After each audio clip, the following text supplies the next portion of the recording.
Hello and welcome to ICA in Conversation that broadcasts on the second and fourth Wednesdays of each month, focusing on current issues and challenges in the context of compliance and counter-financial crime. I'm Tim Tyler, and coming up, we're going to consider how the EU is reshaping the AML landscape with a particular focus on the single rulebook.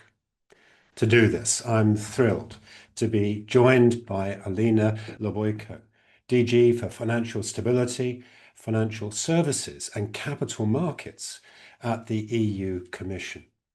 Olena, my thanks for your time, for your interest in joining me today. Good afternoon, Tim. It's a pleasure to see you, and it's an honor to be invited to inCONVERSATION. I'm looking forward to it. Thank you. So, wherever you're joining us from, wherever you are in the world, thank you for your time and for your interest. It's good to be with you now. And as ever, it would be wonderful to hear a little bit about where you're speaking from. We'd like to share a little about the different jurisdictions that we're working in.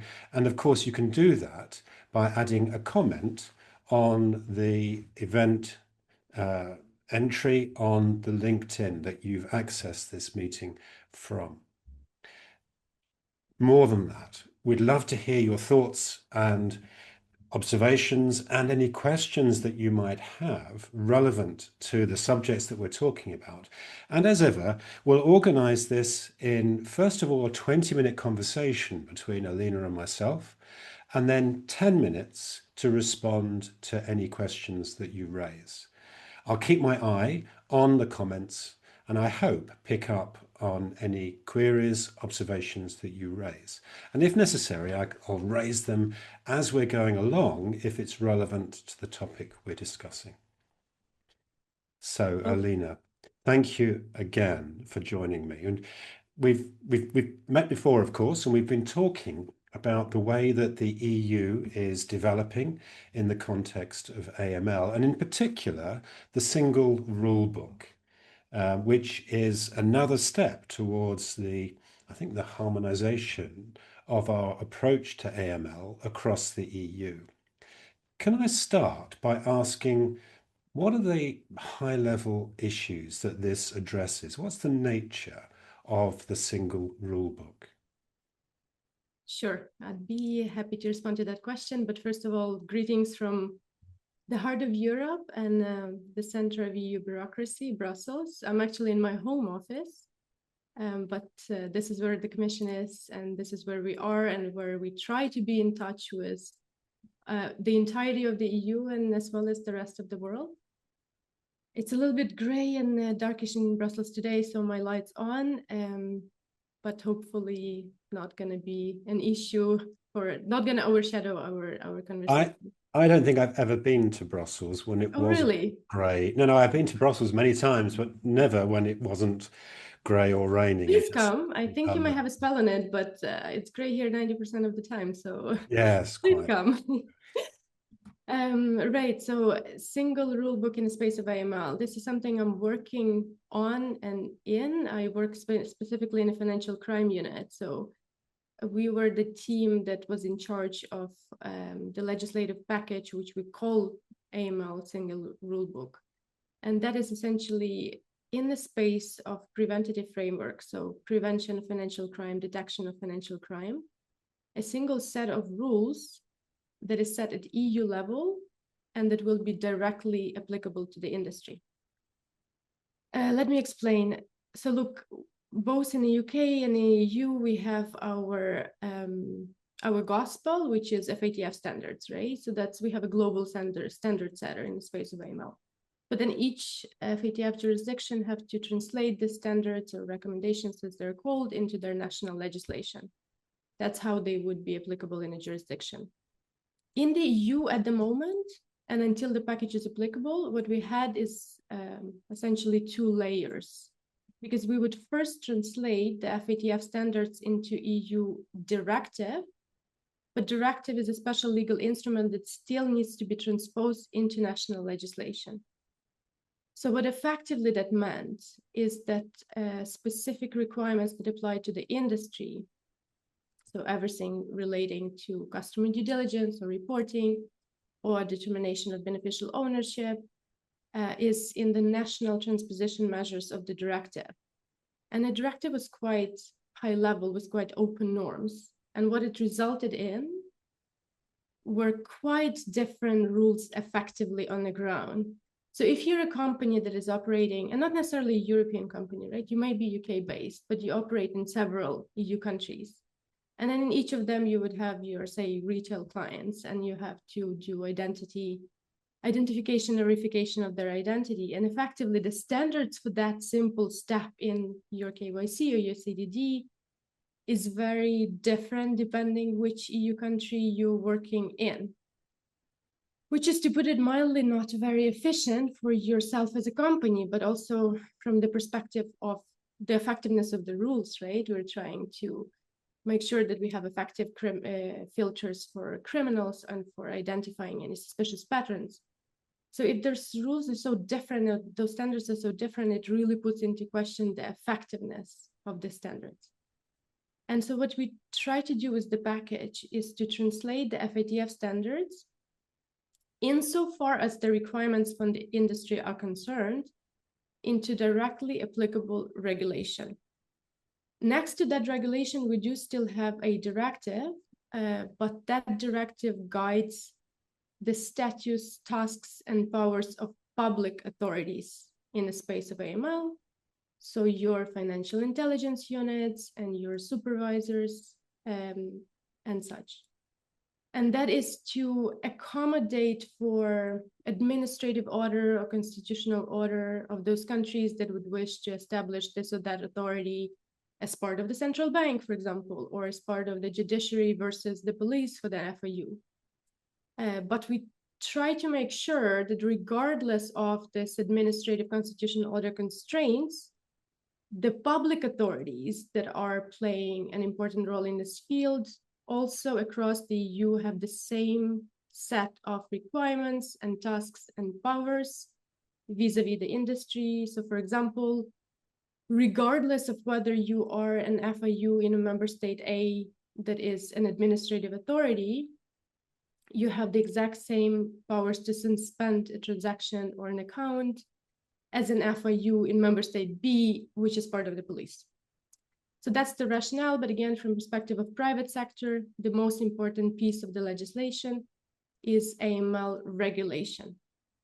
However, and I promise that I'm almost done, the truth is that the single rule book will only apply as of 2027, July, and it is not yet quite complete. So the rules in these regulations will be supplemented by what we call level 2, by essentially a more detailed technical requirements, which are to be developed, which are being developed as we speak, by a new agency, which we call AMLA. That was another part of the reform, a new institutional structure. So in some areas, such as the CDD, the union co-legislator were not best placed to really go into the nitty-gritty details and establish specific standards for industry that would substitute the entire body of the legislation, which is now national transposition measures. So these details are still being worked out as we speak, but the idea is, as of 2027, we have a level playing field and we have a single standards and set of requirements that industry can rely on regardless where they operate in the EU. So this is really useful. Can I try and paraphrase what you said, and you can tell me whether I've got this right?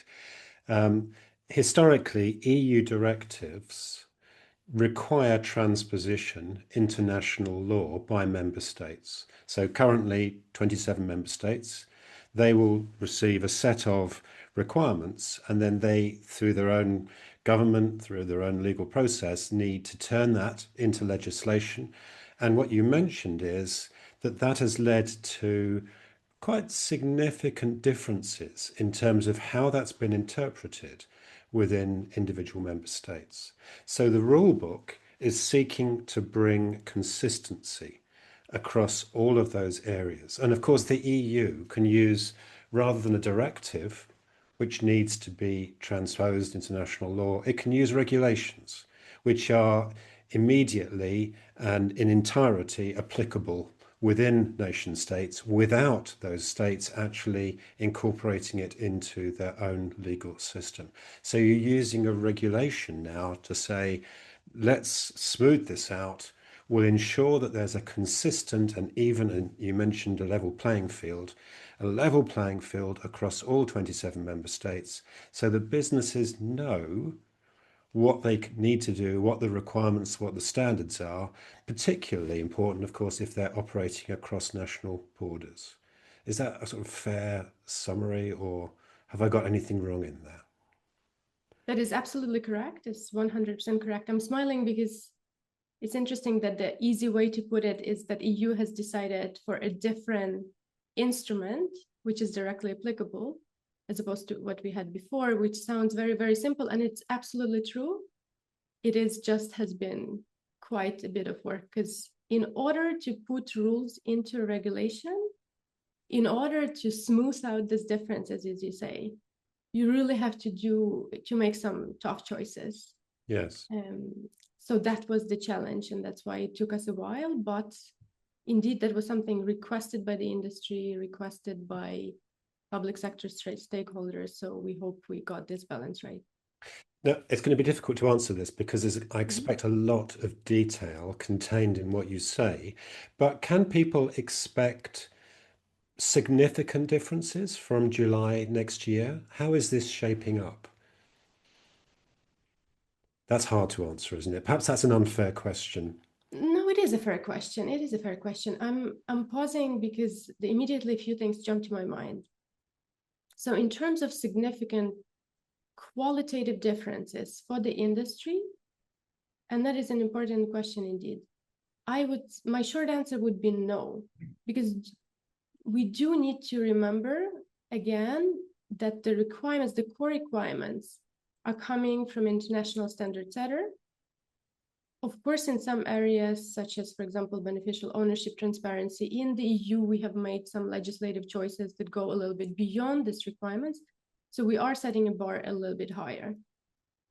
But by and large, fundamentally, the nature of the requirements, the tools to enhance prevention of financial crime, such as know your customer, make sure that you monitor all the transactions and you understand the business relationship with the customer, that you report any suspicions, that those are examined and transformed into financial intelligence that can be a real lead for the law enforcement. Those fundamental ideas are the same, and the legal requirements around that are the same, and they're not changing qualitatively. So it's not like the industry has to come up with an entirely new approach to their AML compliance in the EU. But while I'm saying that, I'm already hearing some voices in my head from the industry that are saying, no, it is a significant change for us because the devil is in the detail.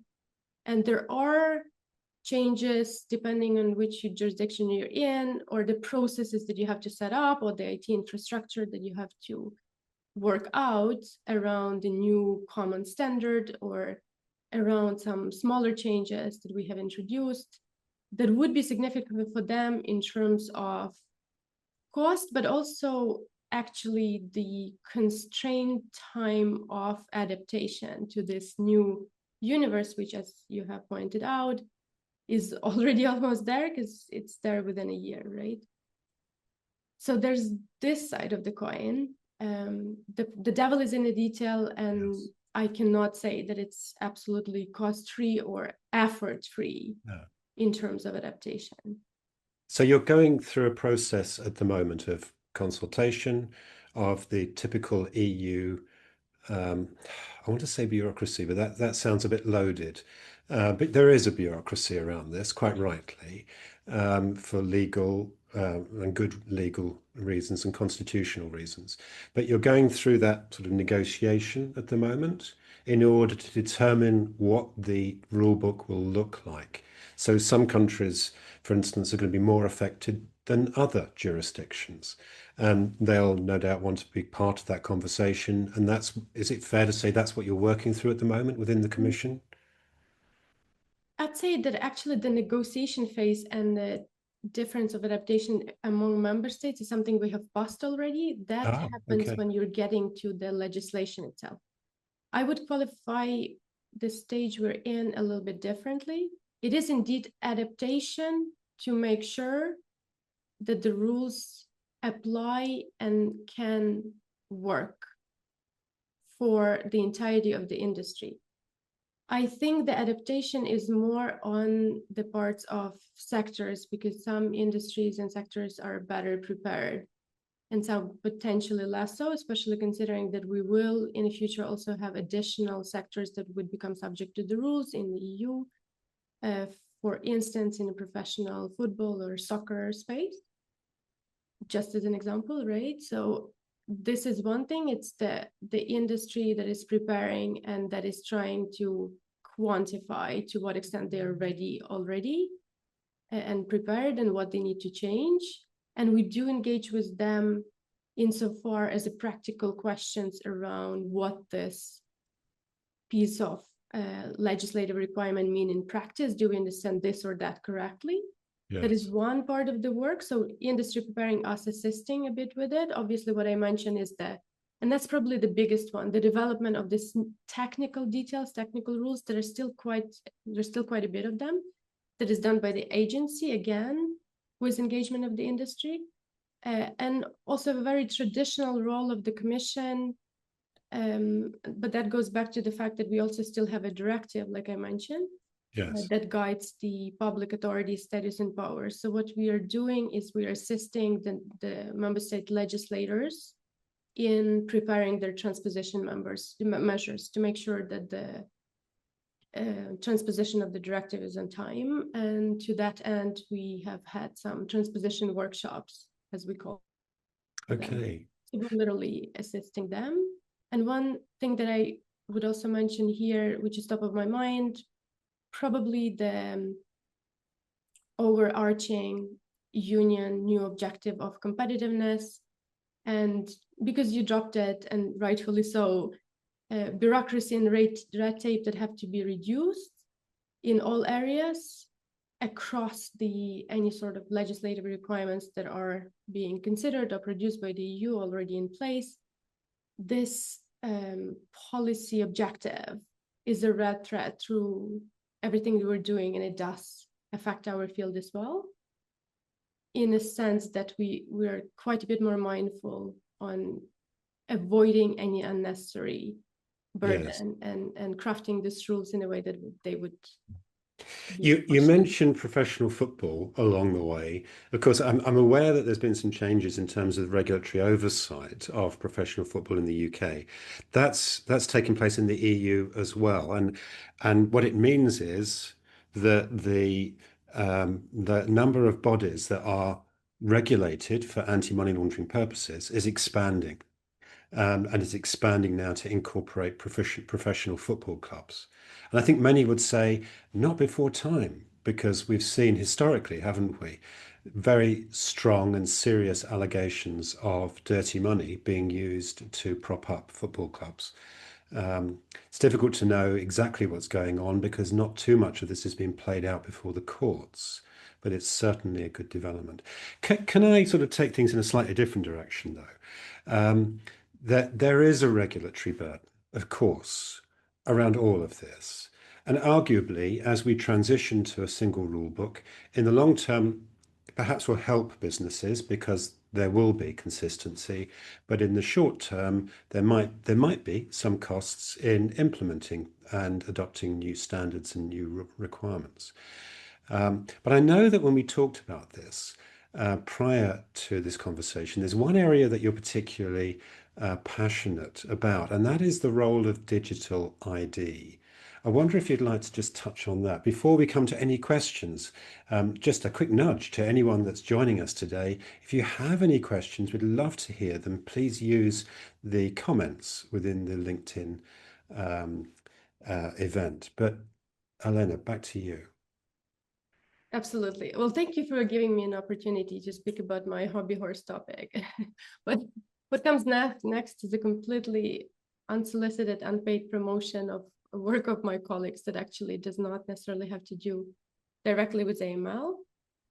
But let's take a step back. So what we hear from the industry in terms of the burden and what does it mean exactly? So we do hear the complaints that in a space of AML, compliance is becoming increasingly expensive because it's becoming the regulations are becoming increasingly detailed and demanding, for example, in terms of the frequency of the customer due diligence, in terms of the scope and scale and extent of engagement with the customers and the monitoring of their transactions and understanding their business.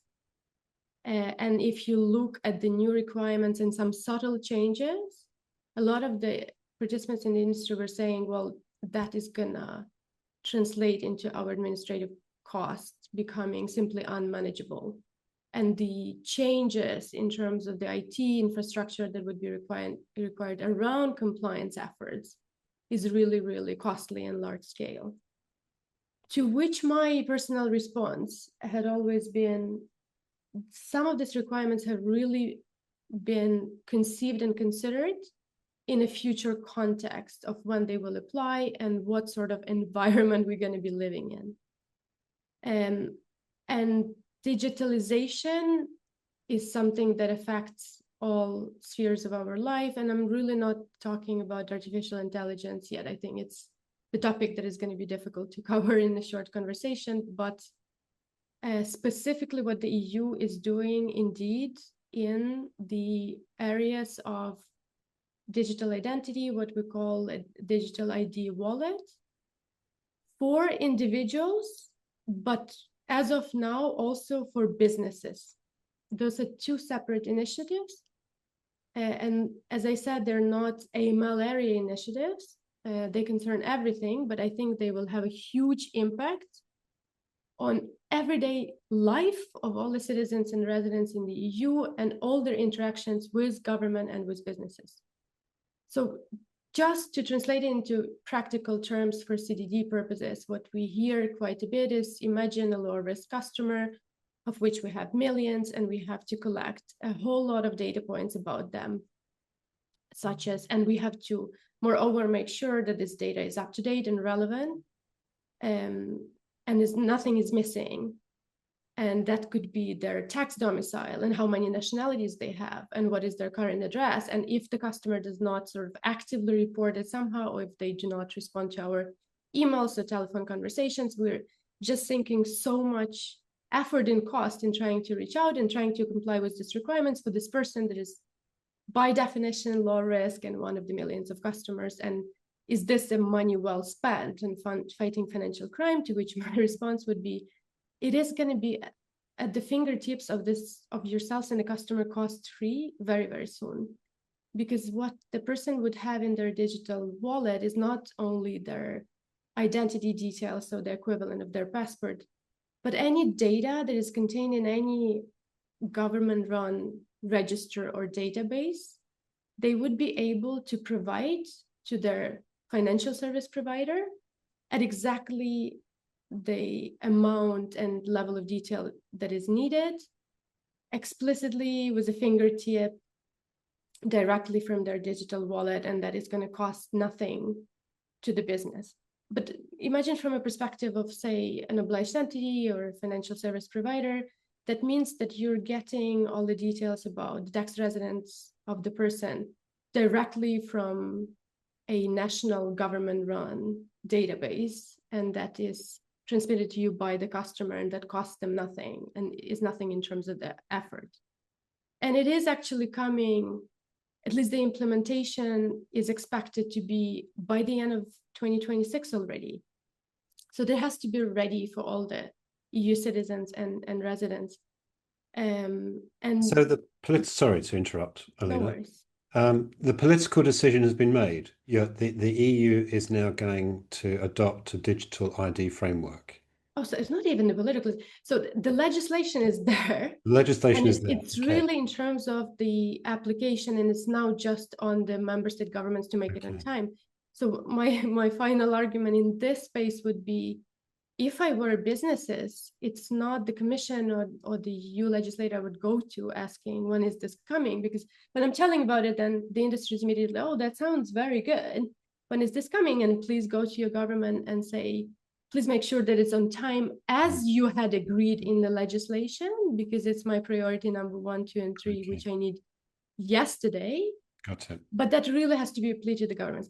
But what I'm talking about is the digital identity for natural persons, because then we know the deadlines and we know that it's coming and it's going to be available. And I'm speaking as a convert. I'm speaking as somebody who's using digital identity quite a bit. To be fair, the one that I'm using the most is a non-EU one.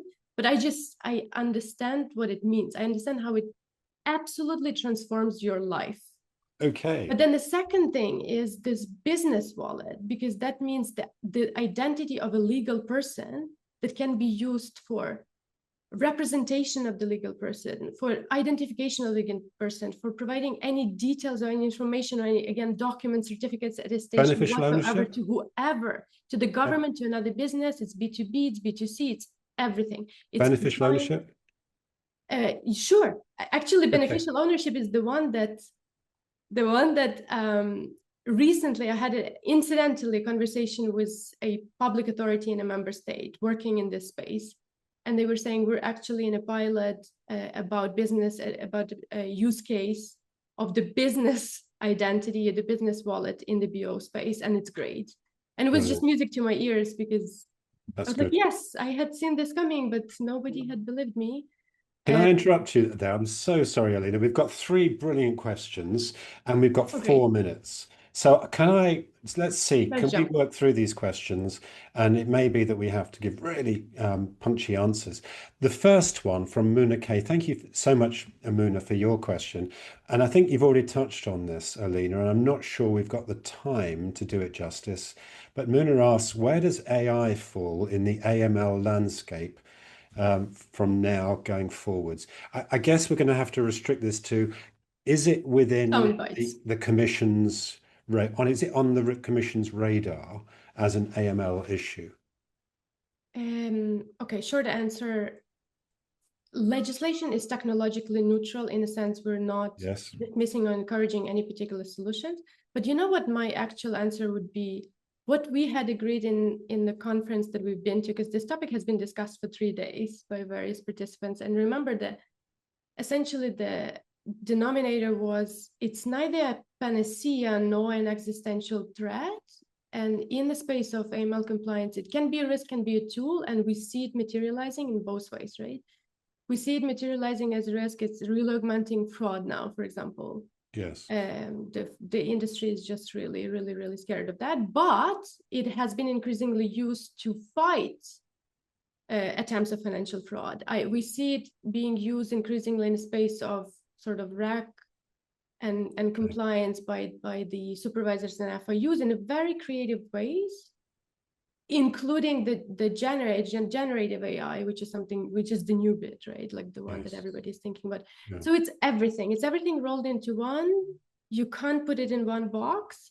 We do try to be technologically neutral, to not sort of of course, anything in a bot if it needs to be worked out. Can I come to another question? And we've just about got time to get through this, and hopefully the next one.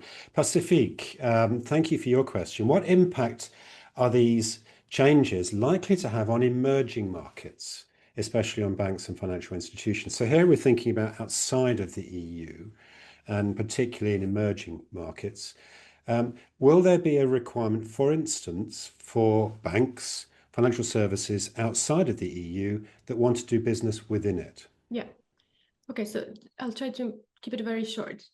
So it affects you if you are a business from emerging market intending to work in the EU or with the EU. So obviously, if you're going to establish yourself in EU in one shape or the other, you're going to be subject to the rules. The extraterritorial bit of the application is in BO space. So we actually now have an explicit requirement if you are going to do business with an obliged entity or purchase real estate in the EU, even if you don't have any establishment in the EU, you will have to register the beneficial owners of your Yes. company in that member state where you are intending to do the business or purchase the property. But a slightly broader response, what we also see quite a bit, because we see interest from some emerging markets, public authorities outside the EU, we see that we are often a benchmark in terms of the regulation, in terms of the approach. We do see a lot of interest to the package. We do see a lot of interest to some details in the rules on how the EU is approaching this or that area. So even if you don't have anything to do with the EU, your government or your regulators might sort of look out at what the EU is doing. So you might be well advised to keep yourself informed on how the EU is approaching this or this Thank area, you. because we might. That's really helpful. And we are on time, but I'm going to just ask this final question from Vina. And it may be that this just needs a 1 or 2 word answer, Olena. But Vina, thank you for your query. Will there be a change in the form of screenings? And in particular, she asks, will simple due diligence still be done, or the enhanced due diligence increasingly be used? So do you see a change in the balance around this? Short answer is hopefully that will only depend on the risk of a particular customer, because we're not doing away with a risk-based approach. Absolutely simplified due diligence will still be there and hopefully even increasingly used where it is merited. And AMLA is actually working out in a bit more details the rules on what it is and how it's going to be used and under which circumstances, but hopefully completely risk-based. Brilliant. And you've mentioned AMLA a couple of times. Of course, worth just highlighting, that's the Anti-Money Laundering Authority that's currently being established, that's going to have a role looking at the highest risk entities within the EU. We haven't got time to dwell on that, unfortunately, but that does bring us towards the end. Olena, any last thoughts before we do close? I guess a New Year's wish. I wish to have a bit more open conversations with the industry whenever we have a chance. I think it improved over the last couple of years. But I would wish the approach to be less of a negotiating one and complaining, taking all the due criticism about the regulatory burden, but it would be better if it were more of a cooperation approach, in a sense. Do try to think as a regulator and put yourself in my shoes, but also help me think as a business. It's always easier if we work together because the objectives are the same. Everybody wants the industry to succeed. So for someone who's listening, perhaps working in a big bank or something similar within the EU, and they're thinking, well, how would I do that? How can I engage with the Commission on some of these issues? Is there a means by which people can write? Is there a portal, or what does that look like in practice, Olena? Yes, there's it's quite a bit of official means, because companies can register in our transparency register, but it is something that all the big companies already know and they know who to approach. Of course, there are mailboxes and everything, but we're always open to communication, myself included, if you're in the space of AML. Thank you. Look, in that spirit, thank you for joining me today and for your time in advance of today's webinar as we talk through the issues. It's been really useful, quite fascinating to hear from you and just peer behind the curtain a little as to what's going on within the EU. So, Olena, once again, thank you for joining me. And wherever you are in the world, thank you for joining us today for this conversation. We do hope that it has been of value, and I look forward to seeing you again in 2 weeks' time for our next In Conversation, where I'll be talking to Gabriela, who's a senior compliance officer in Brazil, about the history of corruption and the particular challenges that they face in Brazil and the way that they're finding a way through that. But in the meantime, wherever you are, do take care. Bye-bye.